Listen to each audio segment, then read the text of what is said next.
Welcome to Prashanti news. ముఖ్యంగా ప్రజలకు GST, solid good and services tax గురించి సరళమైన అవగాహన కల్పించడమే లక్ష్యం.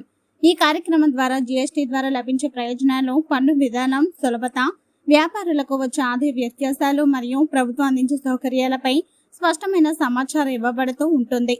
రంపచోడవరం మండలంలో ఇది రవాణా రంగంలో మెరుగైన సేవలను అందించడంలో కీలకంగా ఉంటుందంటూ సర్వీసులు మరింత పారదర్శకంగా వినియోగదారులకు తక్కువ వ్యయం కలిగించేందుకు జీఎస్టీ అమలు వల్ల కలిగే సూపర్ సేవింగ్లను వివరించారు. ఈ కార్యక్రమంలో ఆర్డీఓ రాజేష్ పాల్గొని ప్రజలకు జీఎస్టీ తగ్గింపుతో కలిగే ప్రయోజనాలపై అవగాహన కల్పించారు.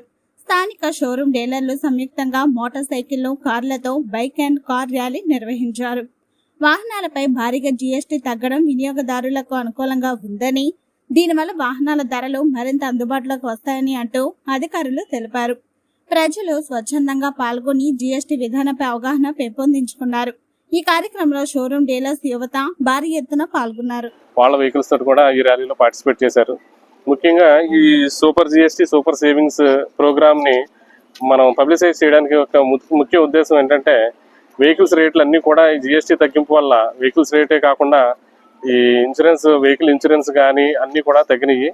దీనివల్ల మెయింటెనెన్స్ కూడా తగ్గుతుంది. కొత్త బళ్ళు కొనుక్కోవాలనుకున్న వాళ్ళకి కొన్ని బళ్ళ మీద 20,000 నుంచి కొన్ని బళ్ళు 30,000, బ్రిజా లాంటి వాహనాల మీద అయితే 1,25,000 దాకా కూడా ఈ జీఎస్టీ తగ్గింపు వల్ల లబ్ధి చేకూరుతుంది. కాబట్టి నూతన వాహనాలు కొనుగోలు చేసుకోవాలనుకునే కస్టమర్స్ ఎవరైనా ఉంటే కనుక ఈ పబ్లిసిటీ ద్వారా వాళ్ళకి అవగాహన కలిగి వాళ్ళు బళ్ళు ఏమైనా కొనుక్కోవడానికి అవకాశం ఉంటే బాగుంటుందనే ఉద్దేశంతో గవర్నమెంట్ పబ్లిసైజ్ చేస్తూ, అదేవిధంగా ఈరోజు కర్నూలులో కూడా పిఎం గారు ప్రోగ్రాము ఆల్రెడీ ఈరోజు 16వ తారీఖున జరగబోతుంది.